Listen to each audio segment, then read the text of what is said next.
Good afternoon. I'm Oksana Antonenko. I'm a visiting senior fellow at the Institute of Global Affairs at LSE, and I will be chairing this session and the next session, looking at the elections in Russia and at the media in Turkey.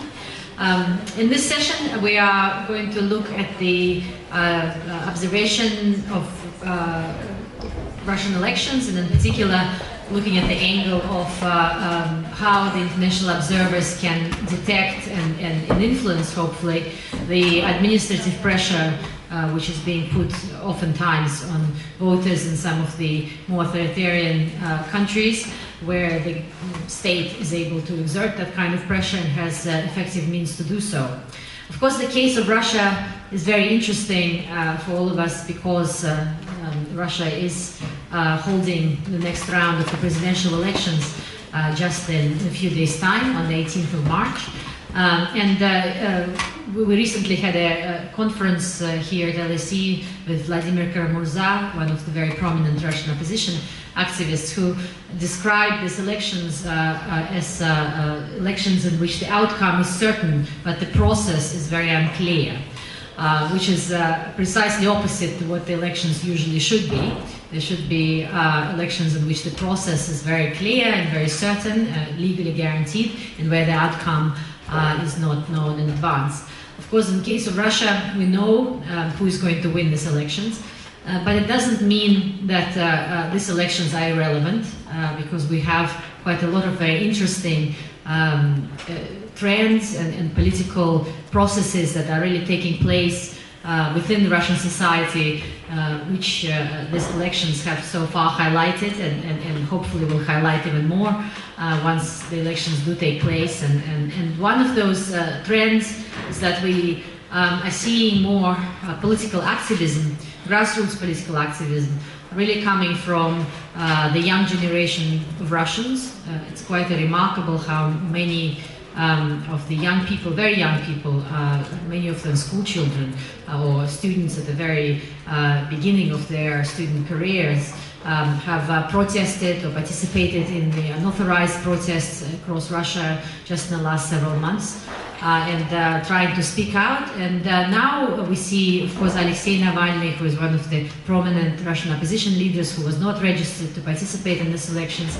He is really mobilizing quite an extraordinary campaign across Russia for election observation. And again, young people are very much at the forefront.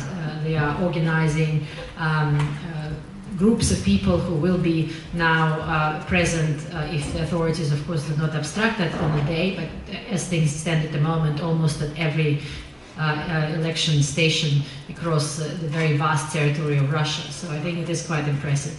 And the second trend I think that we are also observing is that the authorities themselves are increasingly realizing that they really cannot just take their high popularity for granted.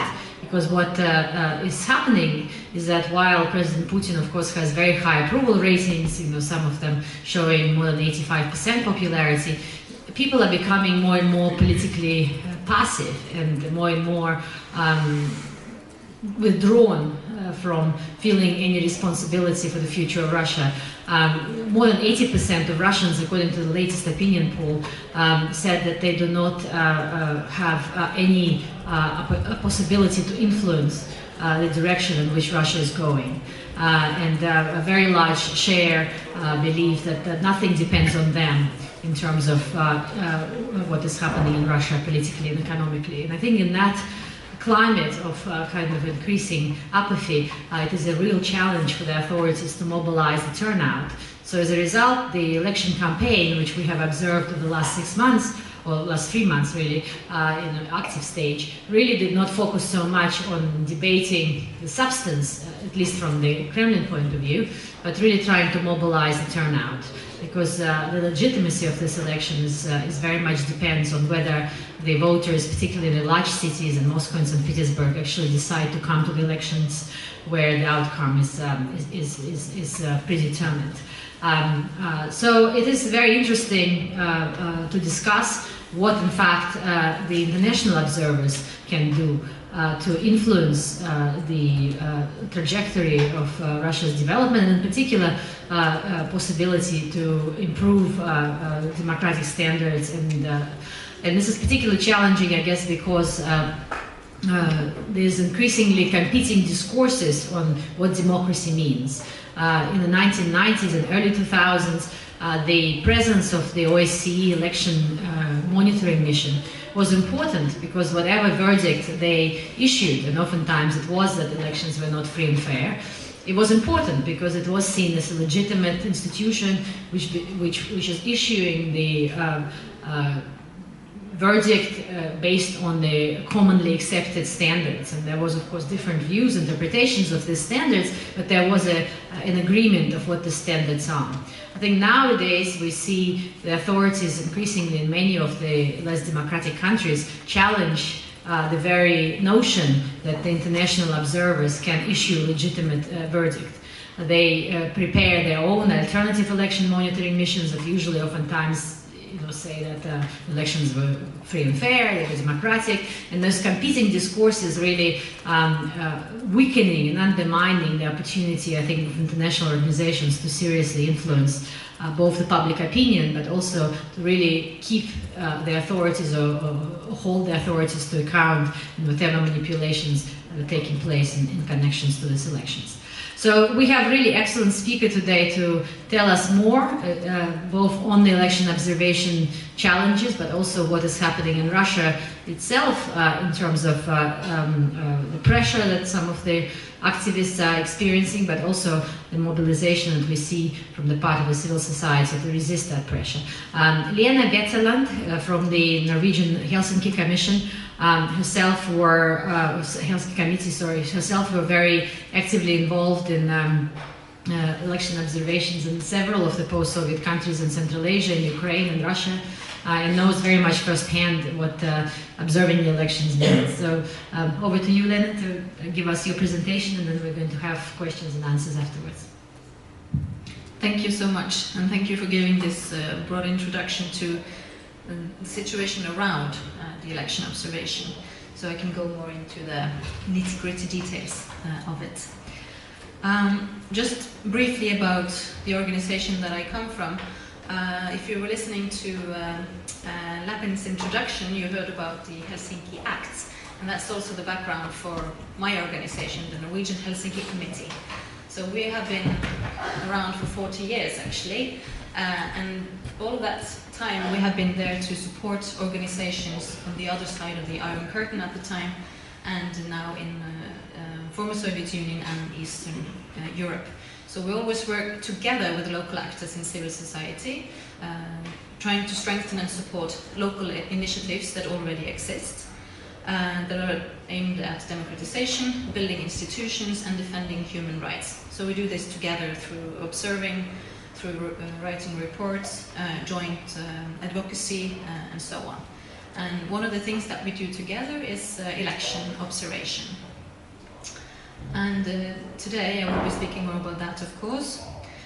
We have talked a lot about the various dilemmas connected to short-term election observation, and I will touch upon that as well briefly. Then what civil society is doing to meet these challenges, and in the end some examples from Russia regarding how this voter intimidation and how one increases the voter turnout through this intimidation. So first, about the dilemmas. It's difficult to come to a country just a few days before the elections to monitor, because so much happens before. It's not so that election day is the day when the election happens. We already heard about Navalny, the one with the green face here. He has actually been one of the candidates or politicians ever in Russia who's actually carried out a successful political campaign. He has mobilized young people, youth, very young people all over Russia, and they take to the streets no matter the consequences. They have been apprehended by police, they are being taken into their bosses and teachers and so on, offices, to have a motivational talk, trying to convince them not to go to the protests. he manages to mobilize also those who don't agree with him, but just are dissatisfied with Russia and politics as it is.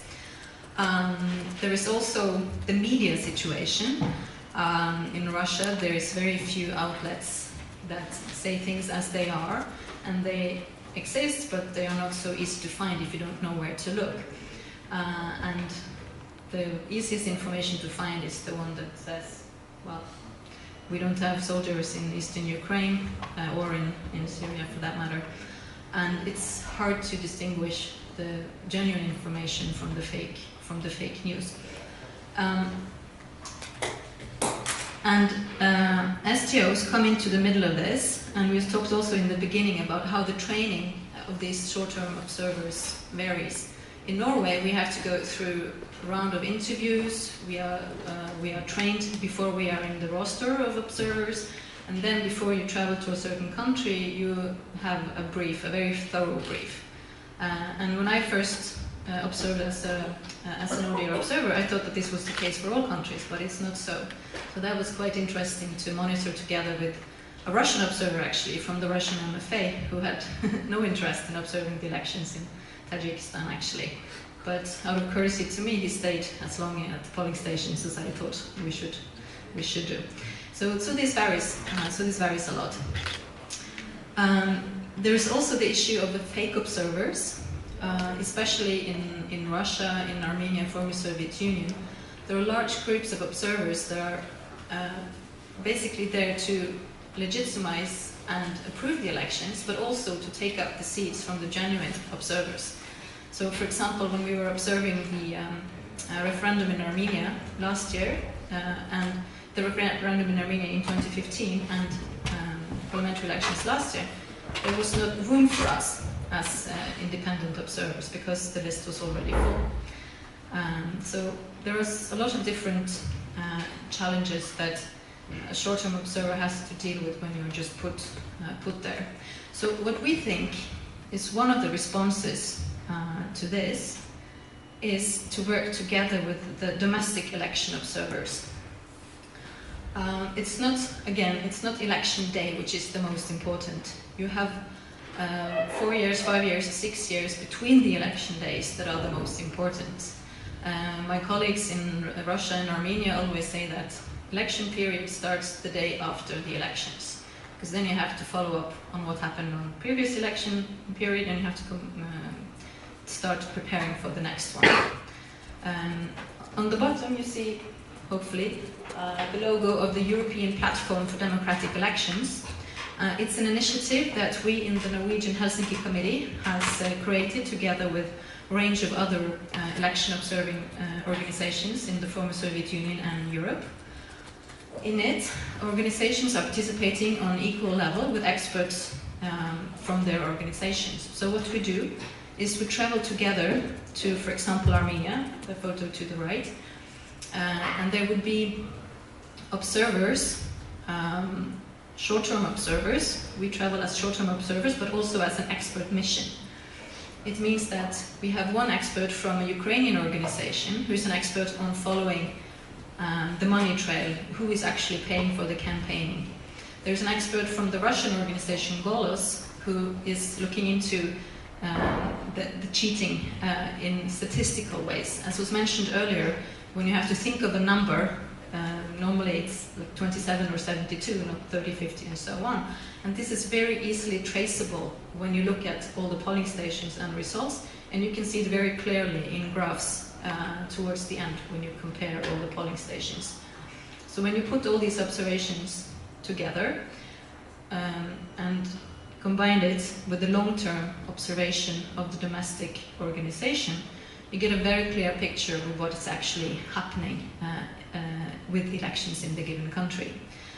And unfortunately, sometimes input from local observers, domestic election observers, don't get the amount of attention that they deserve, because they do the long-term observation. They know all the details, what is going on, how their families are being influenced, how themselves are being treated, all the politicians and so on, but they might not be taken adequately seriously enough.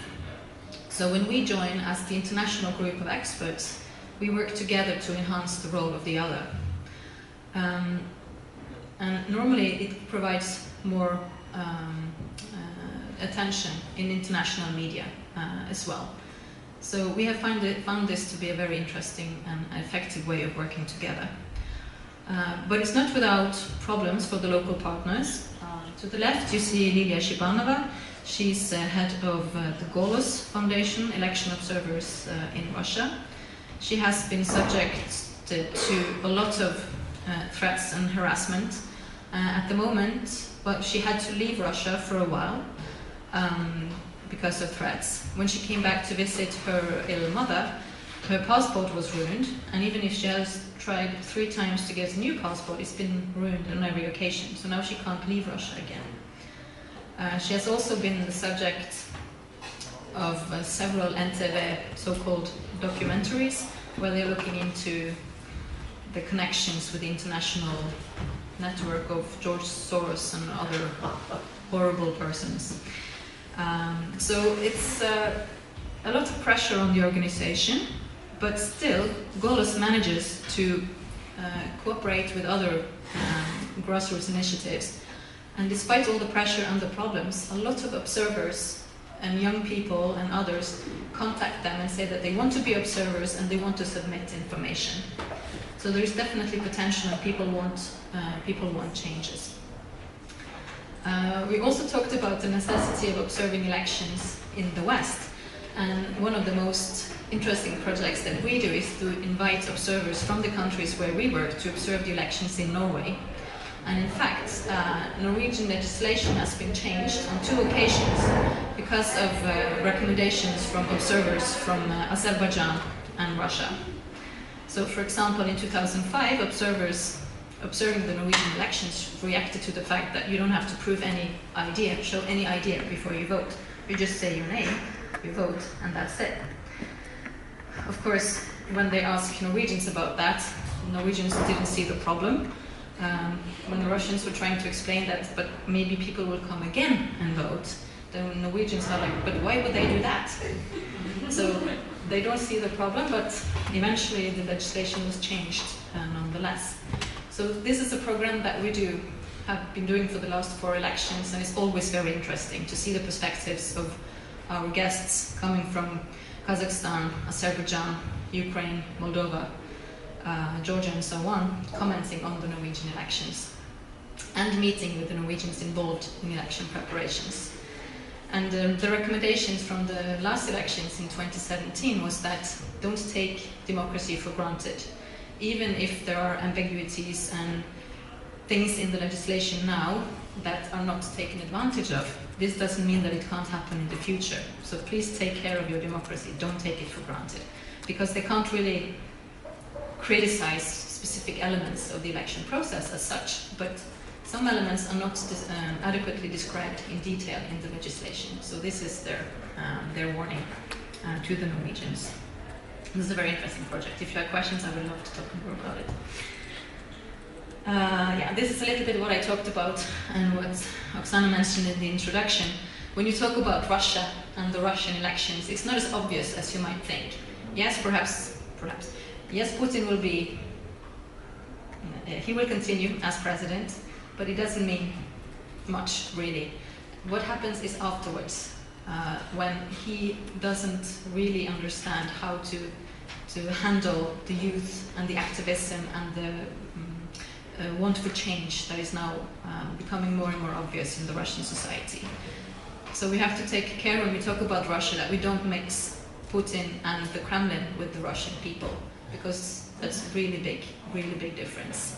And again, activism and young people who want to participate not just by sharing information on social media, but also actually being observers and journalists and being active in political organizations, political groups, for Navalny, for Sobchak, for Yabloko, for the different opposition parties.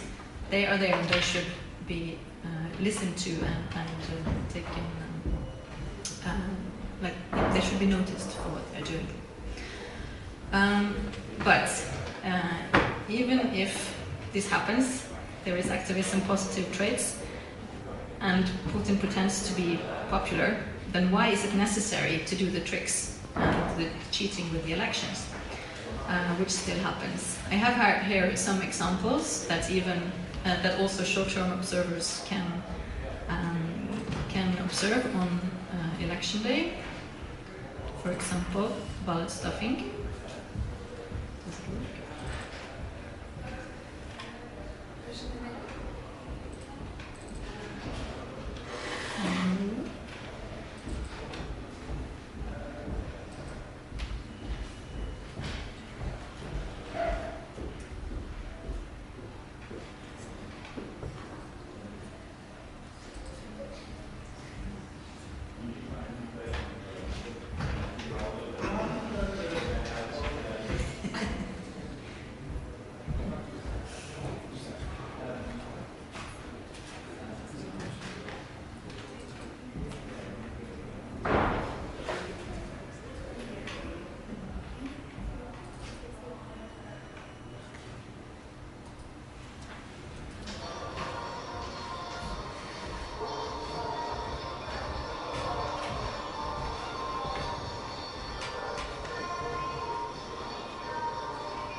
I have never actually observed ballot stuffing in the sense that she's doing now, just lifting up, putting in ballots. You can see it on election day, but as obvious as this is quite rare. So this is taken by cameras that the Russian authorities actually have put on polling stations.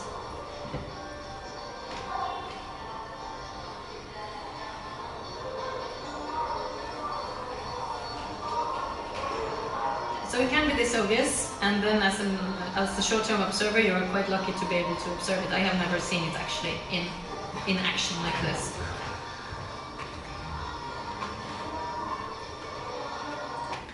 So there's another example. Because when you ballot stuff, you also have to falsify the signatures to make it look as they add up. You can try to make it bigger down on the right side. Right on the bottom side. No, it's higher. That one? Where's the button? Should I? Yeah.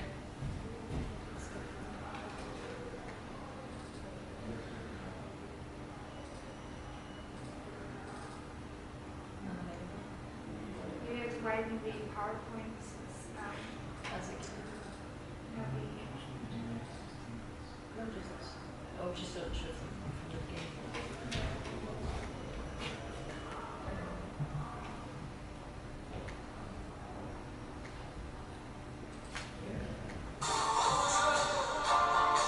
You need to have music also because it's a holiday. So the guy in the middle, he's now being told where he should sign for the people who kind of have voted.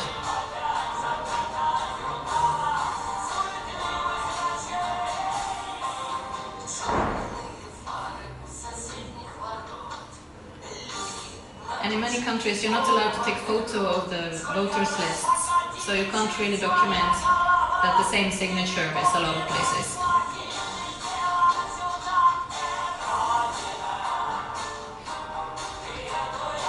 So quite obviously, he's standing in the middle of the desk and just signing on behalf of a lot of other people.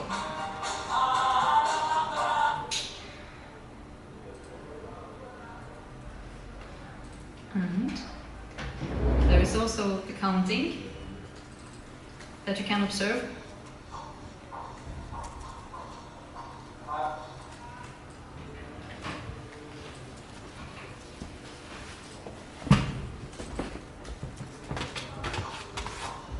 If you can see, she takes from one stack and puts in the bigger stack.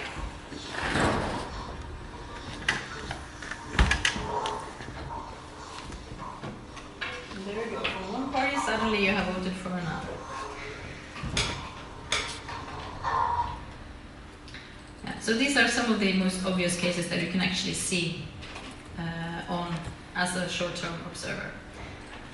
But the most important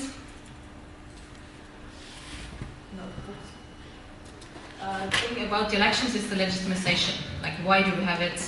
He knows he will be elected, but he has to prove that he has been elected by a majority of the people. So you need to encourage people to vote, to come to the polling station. And so this is the Russian caricature drawer Sergei Yorkin, who has made a point out of this. The 18th of March is not really, it's not election day, it's a high voter turnout holiday, because that's the goal. The organization Golos, It's on the edge actually. is on the, Just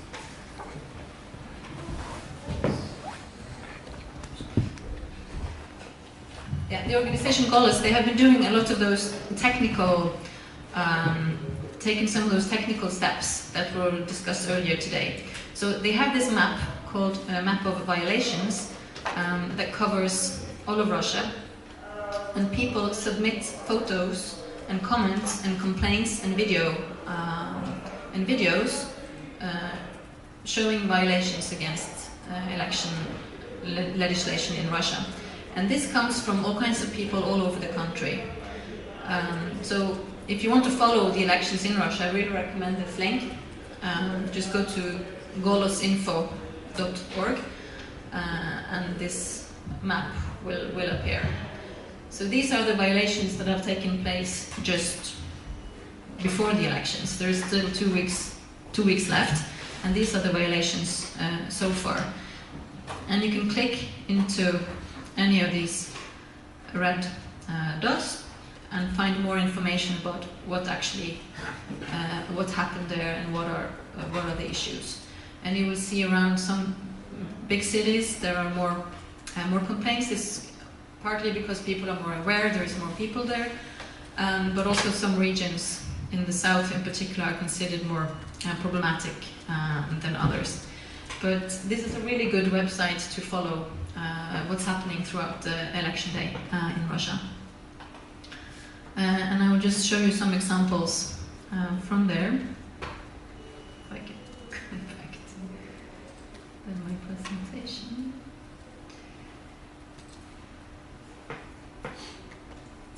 Yep. Because when you want the turnout to be high, you need to encourage people to go to vote. And to be able to do that, you need a society where people are easier to convince to do that. For example, in Norway, you're not so concerned what your neighbors think or what your boss thinks, or but you trust the systems and you trust how elections are run. You trust institutions. But in societies where you don't do that, it's much harder to know for sure. Even if you're told that there's a secrecy of the vote, you can vote what you want, you can't be completely sure. So it's better to be on the safe side. And when you have been encouraged in different ways from authority persons, it's even more difficult. So these are photos that have been submitted to this map of violations to Golos by regular people who have reacted to messages that they have got.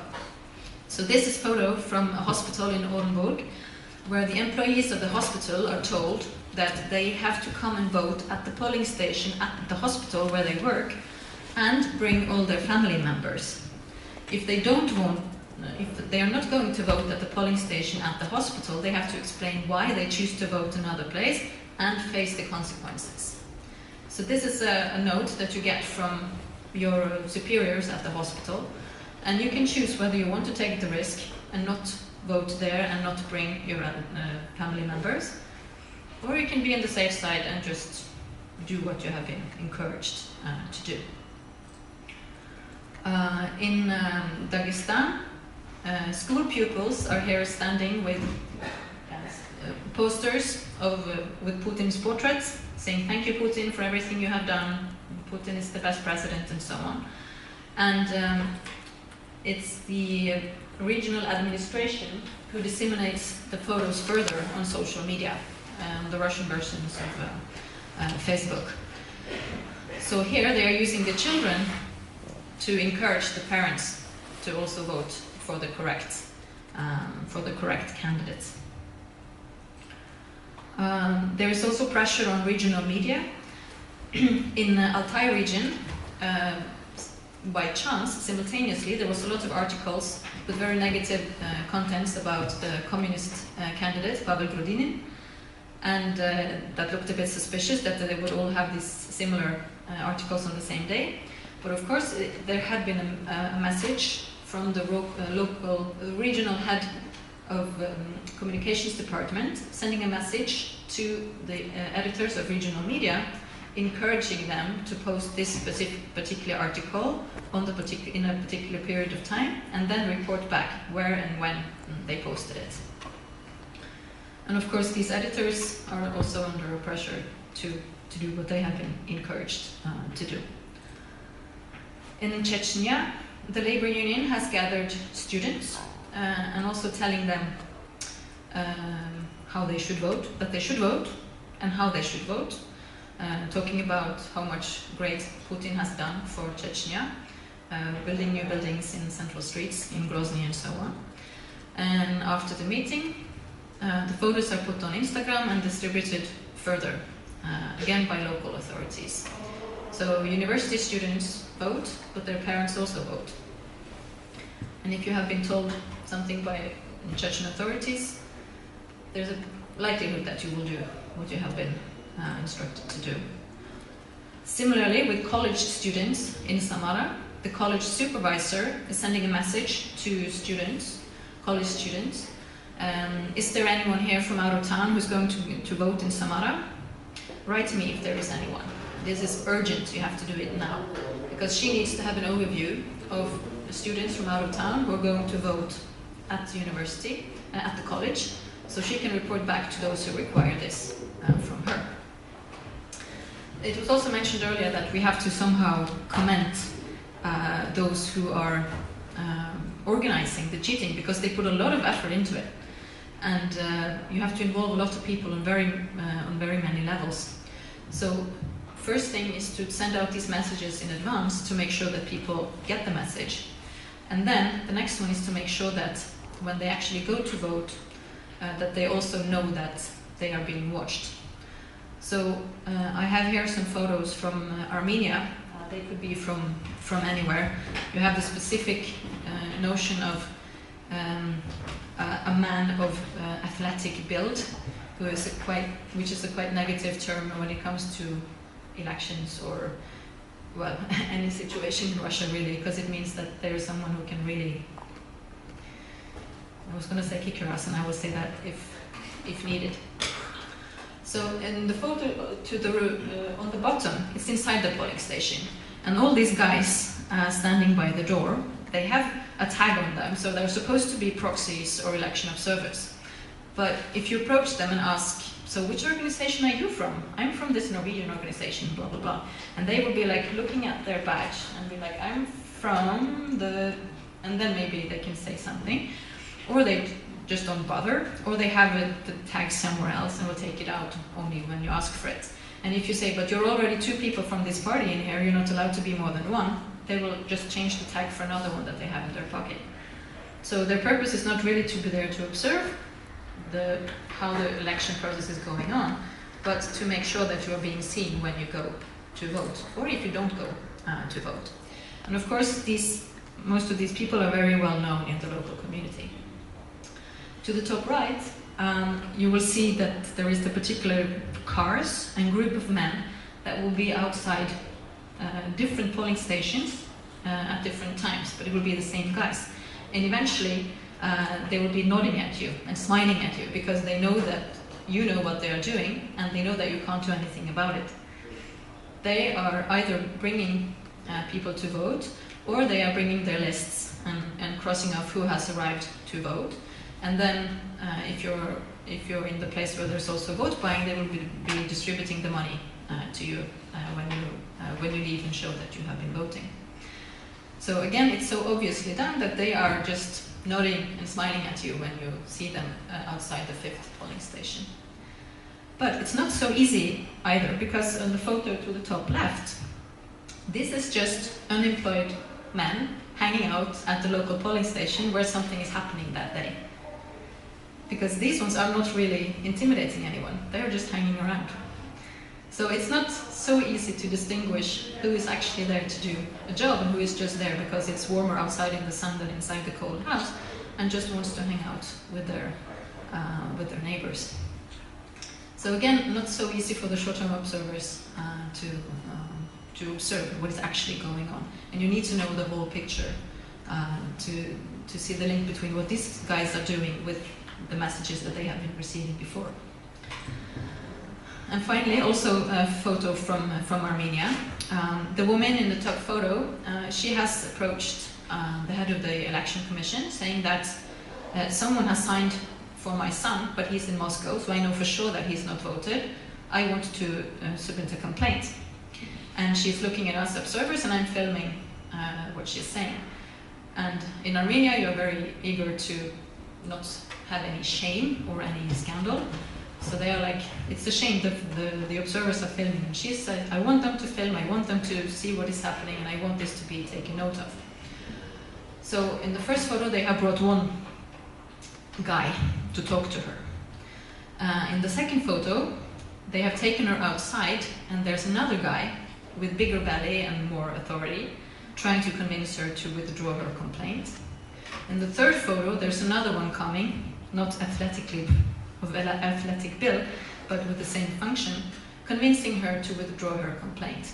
And in the fourth photo, which I don't have here, but she's going back inside and withdrawing her complaint.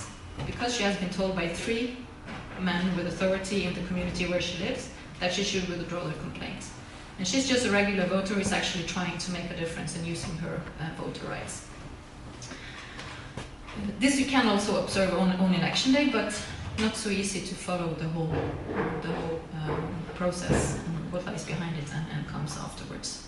What is she risking if she doesn't agree with what these 3 guys are telling her?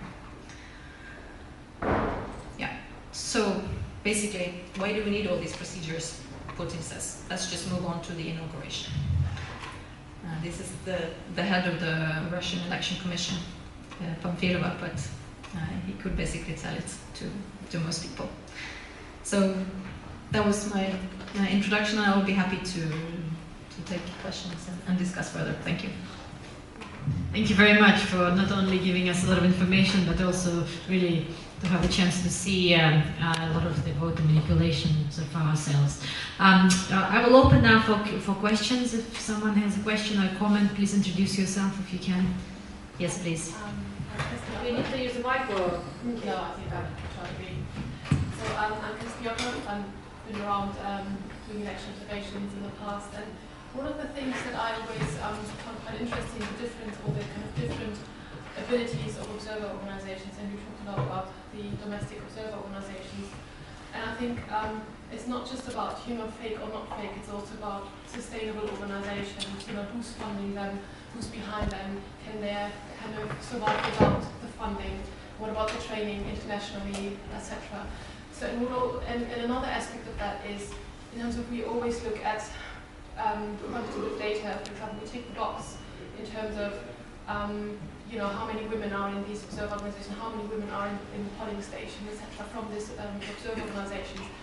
So when I, some month ago, was observing elections, and we did the same, and the particular domestic observer organization had a lot of women, like it was nearly 50-50. When we then spoke to the women of this observer organization, they couldn't really give you any information, and if you had a male at the same time, the male observer would always come in front and talk to us, and the woman would always take the back seat, which is quite frustrating, because in the end you tick the box and say, well, there's 50-50, and so it's about, what are we actually reporting, how do we support these organizations, and what is the actual situation on the ground? Is it sustainable or not? And maybe you can a bit talk about that.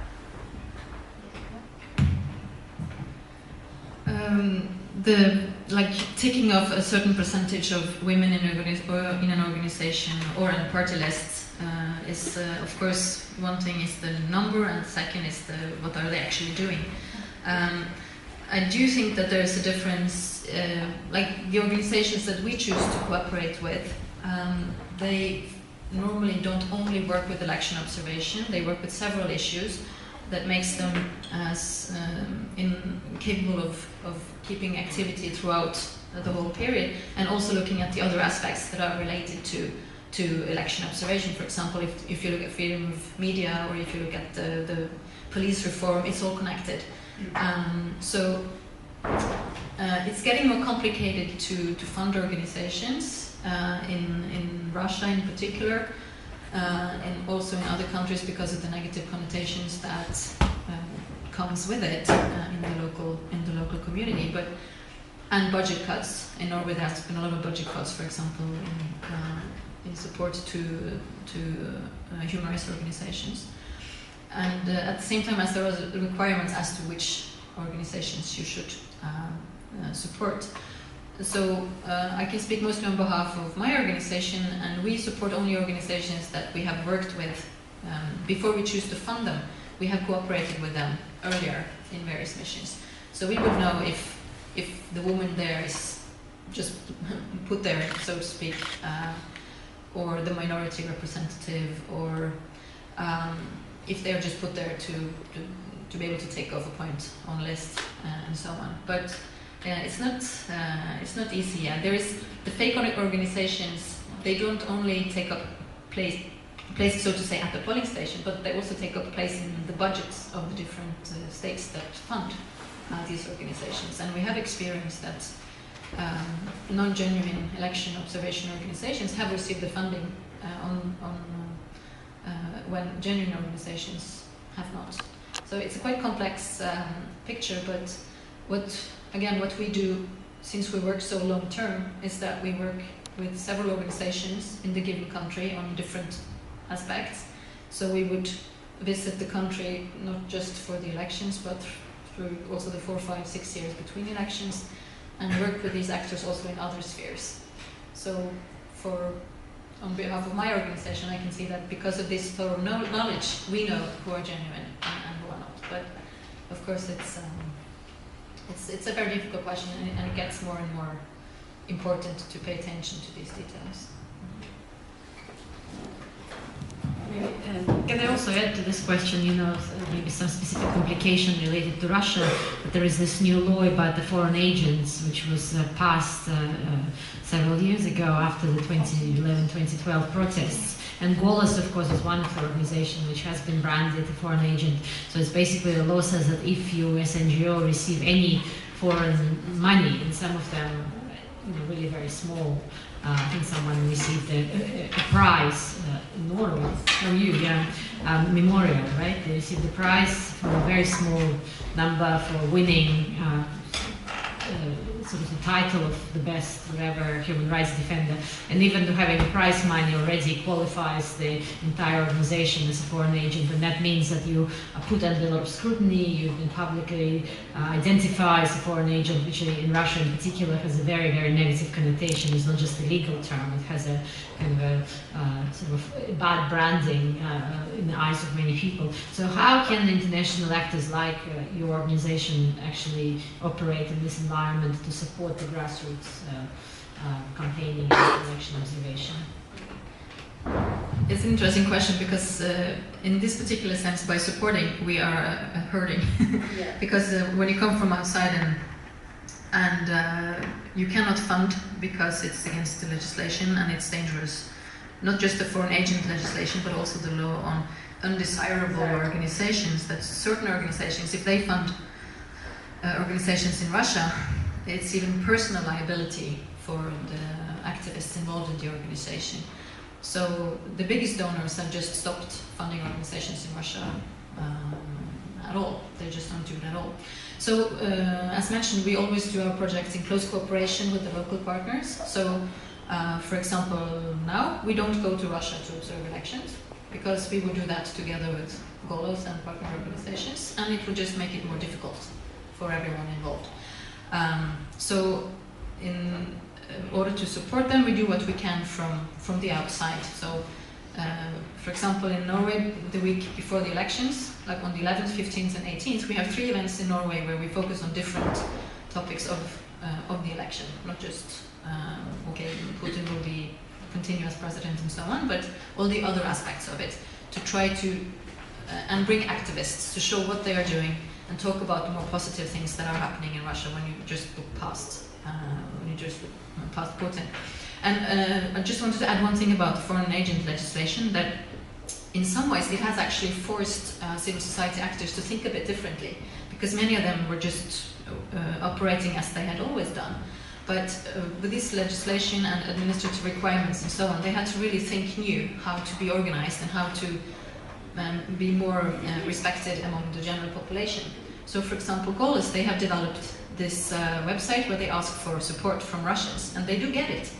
They do crowdfunding, yeah, through various channels, and it actually works. They do get funding, and they do get people who want to support them, not just by funding, but also participating and being observers and so on. So it really depends from country to country what we do and how we support, but we always do within the legislation and in close cooperation with our local partners. And sometimes we just have to do what we can from outside, what we have been doing with Turkmenistan and Uzbekistan for years already. And unfortunately, that experience is very useful now for Russia. Yeah, my name is Alina. I'm a Russian citizen, and I was participating in 2 protests, which you mentioned. And I did a research on the work of Navalny starting from 2009. Then the international community didn't know about him, but he was already doing a lot of investigations in Russia. I want to say a couple of words, and there will be kind of corrections to the things you've said, because I don't agree with quite a few things. So the first thing, you mentioned the youth, which is participated in the protests. I've been on them as well. Yes, youth is participating, but I think it's a big mistake that international community is helping to the Putin's team by saying that youth is participating, because this is the instrument they use by saying that, yes, this is the protest of youth. It means that they try to make it less important in the eyes of Russians, which is not true. Many people who participated, they see that there are many retired people are coming, the working class is coming. Like it's very diverse, and it's not a matter of youth protest. It's a matter of different classes and different sectors are participating. So this is the first thing. The second thing, I'm glad that you mentioned that Navalny is actually running a campaign for observation things. And I have a question: if Norwegian organization somehow support this campaign. I know you mentioned Golas, I also know about this organization, but I'm more interested in the organization of Navalny, because he's covering the wider audience if we talk about the scale. And then I also want to point out on the republics, you mentioned the South, by saying that South is usually, actually the percentage there is higher, the people who participated, which is not true. And the votes are always like 4, but it's not only South, and it's how you call them, the republics which are like Tatarstan, Bashkortostan, they are not on South, they are in the center, but they are still have the same situation. So it has to do with the sorry, I forgot in English, because I never was. It's very deep topic for me. That's why I'm sorry. With the republic, which are have to do with national factor, they have this situation. It has to do nothing with geography. Yes, the geography shows that there are more republics like this on the south, but they are not only on the south. This is the problem of international community, that there are other republics which are also involved in the situation. About very important thing to say, amount of people who come, you will say this will help them to legitimate his presidency, which is not true. because many years ago legislation was changed, and when we don't now, Russia doesn't have this limit how many people should come. Literally, even if one person will come, it will, according to the constitution, the legitimate election.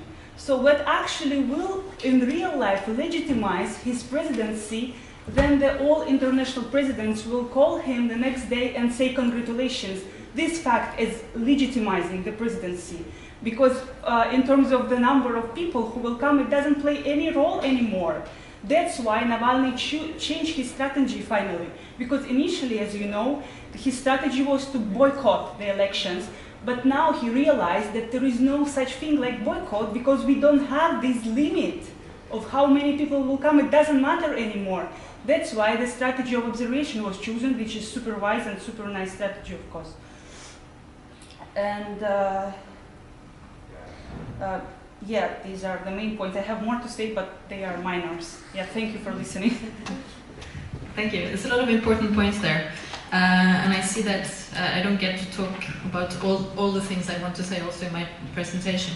It's very important that it's not only youth in the protests, because we have seen over the last months, years, that pensioners, truck drivers, a lot of people are now protesting in very different parts of Russia and in different parts of community. So I guess I was talking mostly about the youth because that's where to talk about it in the Norwegian context, you have to respond to what most Norwegians are thinking, and then I have to kind of meet their arguments somehow. But this is what we try to do in Norway, to change the discourse a little bit and talk about all the different trends in Russia. And we've also been talking about the truck drivers' protests, for example, that were very brave and took place all over Russia. So this is a very important point. And I don't know if it makes the protests less serious that youth are taking part, because students and youth have changed a lot of politics throughout history in a lot of countries in the world. Yeah, it's not about that it shouldn't be mentioned, but the focus shouldn't be on this this more point. Yeah. Mm-hmm. There's youth and a lot of others. Exactly. Exactly, yeah.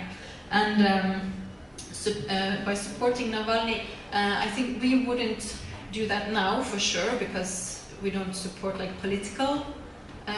We support the institution of opposition, but we wouldn't support political opposition, because that's important. That's why I'm more curious in terms of his observation procedure rather than him itself. Of course, you don't have to support him. Yeah, but about the campaign in terms of observation that he's running right now at the moment. Yeah, no, because we would argue for the campaign that organizations like Golos and others are encouraging to do, and they have also always been talking about observe, not boycott, because you have to use the institutions that are there. For example, in Russia there are still lawyers who are using the legal system, and they do actually win certain cases, even if they don't win most, but you have to use the institutions that are there and gradually fill them with content.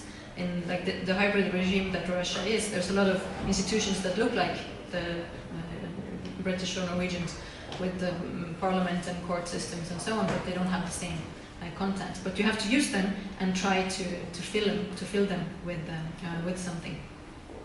And the same with elections. So to observe them and encourage people to go and vote blank or protest or whatever, it's more has more use than a boycott. So. I wouldn't support the boycott of Navalny, but when he encourages people to join different organizations and observe, that is good. But it's not. We focus on what the civil society organizations, human rights organizations are doing. It's a bit also to not be too political and to be able to have that used against us somehow. Yeah, and again with the South, it's just being not too detailed about it. It happens more often in the South, but it doesn't mean that it doesn't happen in other places. And like you said, it's very much in the republics where they might feel that they are not the Russians. This is a part of the Russian Federation, but not necessarily Russians. And about the limit, even if there is no formal limit required for voter turnout, it doesn't mean that it's not important but it's for not the the criteria legitimization. for legitimate. It's Official criteria, it's informal. Yeah, and for Putin, this, because so many polls are saying that he's so popular, he needs to prove it also through the turnout at the elections. So in that sense, that's very important. But as was mentioned in the first, I think in the first presentation, that when President Trump calls the next day or the same evening and congratulates, that of course legitimizes more internationally. But again, in Russia also, it shows, high turnout shows that more people support, and you are thinking that, okay, so maybe all these protests were not so important after all, because people go to vote for him after all. So, but there's a difference between what are the legal requirements and what are the informal requirements, and they sometimes matter more than the formal requirements. But all very valid points, so thank you for your comments. Yeah, thank you so much for this talk. So I've been on a short-term election observation mission in Georgia, and one of the things that I experienced was in front of one of the polling stations, there was a van with people from Georgian Dream, it was one of the parties, and they were hanging around but also being a bit intimidating, and also inside the polling station there are some party observers from Georgian Dream who were kind of arguing a lot with the people who were running the polling station. And in Albania as well, as far as I understand from talking with people there, sometimes the voter intimidation does not come from the incumbent party, but from other parties. So my first question is maybe, is that the case in Russia? Or, and secondly, could you maybe explain a bit your experiences in other post-Soviet countries? So Kazakhstan, for example, Senator Livnin, whether, and compare a bit what you talked about in Russia, whether you see some similarities or dissimilarities. Yeah. Yeah, I definitely think that it's not only the incumbent party that does the voter intimidation, but very often the incumbent has much more access to administrative resources, and it makes them more capable of doing it at a very large scale. To bring another example from Armenia, you have the incumbent party, and they use all the links to hospitals and schools and kindergartens and so on to encourage people to vote in the correct way. But you also have the oligarchs who have their parties, and they also intimidate people to vote in a certain way.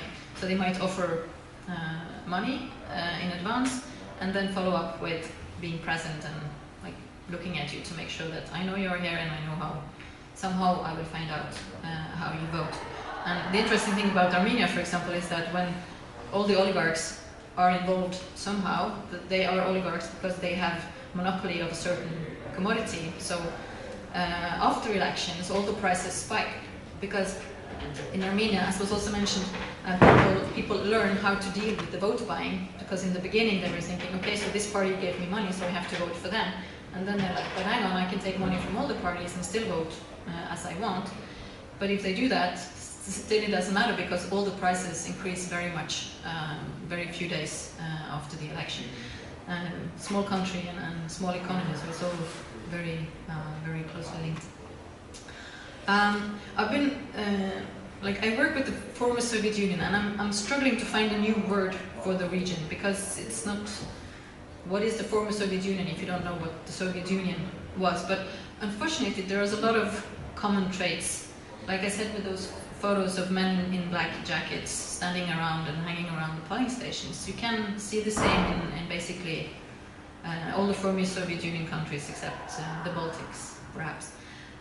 There are still, of course, differences between Georgia and Turkmenistan and Russia and Armenia, and you can't say that they're all equally bad in the sense. Somewhere you have more of a choice than others. But I also don't like to compare countries to each other. For example, with Kazakhstan, there is no reason why Kazakhstan should boast about being better than Turkmenistan. They should compare themselves to Norway and Germany, other countries that have large enough income to do something good for the population. So we should always compare elections to the international standards and to the previous elections in the given country to say whether it's been going in the wrong direction or in the right direction.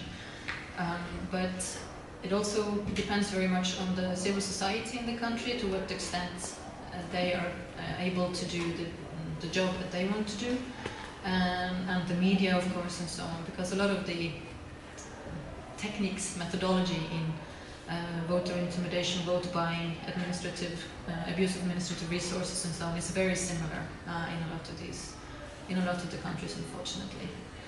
But yeah, I prefer to compare them to themselves and not to the neighbors, because you can always compare yourself to Turkmenistan and come out very well, but I don't think that's good enough for anyone. I think we almost ran out of time, so let's just take, I think there were some questions on this side, no? First one. Yeah. I'm interested, you mentioned briefly Turkmenistan and Uzbekistan. In countries like that, how hard is your work in terms of civil society? Because in some of these places it feels like the state has such a wide reach and that everything is wrapped up in the state that in some places there's almost no concept at all of civil society existing. I don't know whether you'd agree with that and how challenging you find it.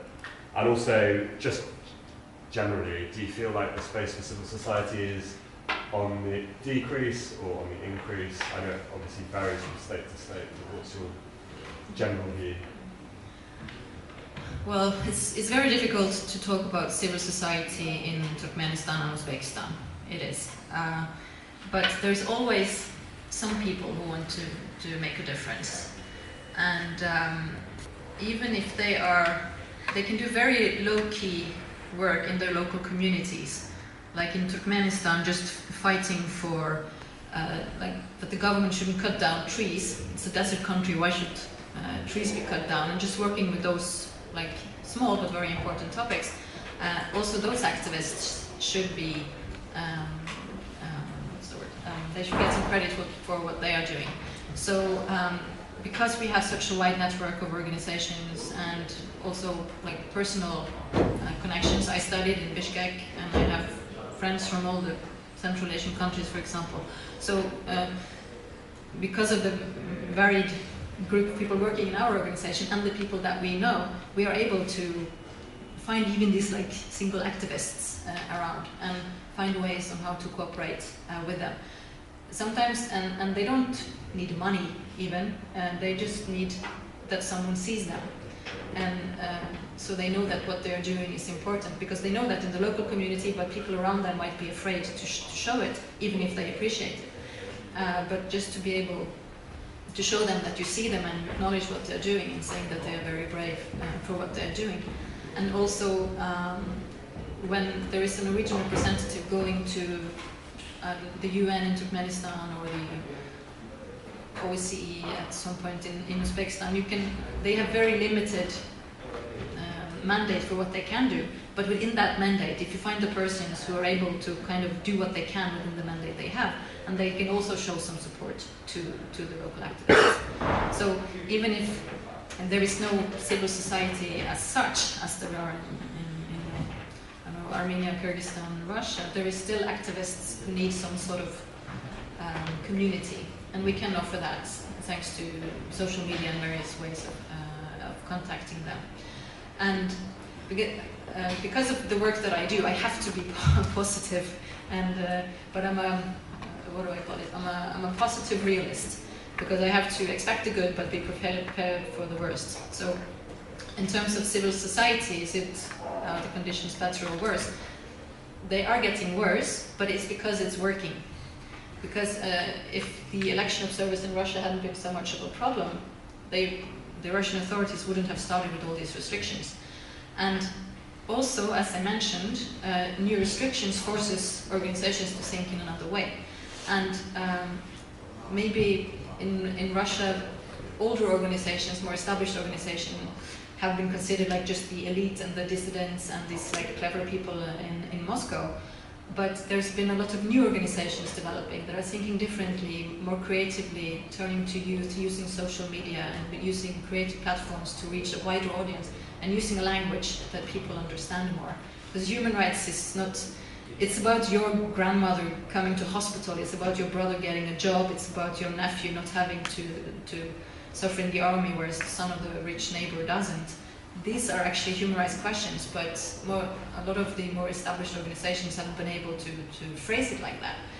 But in some way, with the pressure coming from above, from authorities, you have to think a bit differently, and maybe that's been good in many ways for civil society.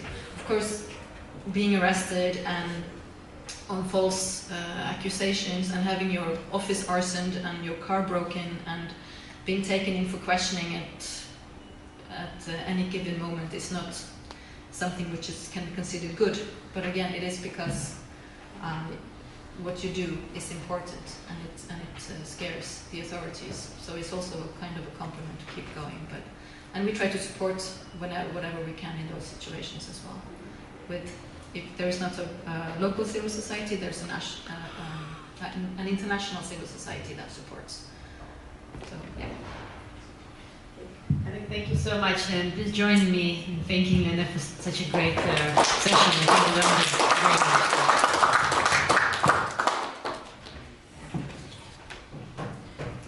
We have about 10 minutes break, and then at 4:15.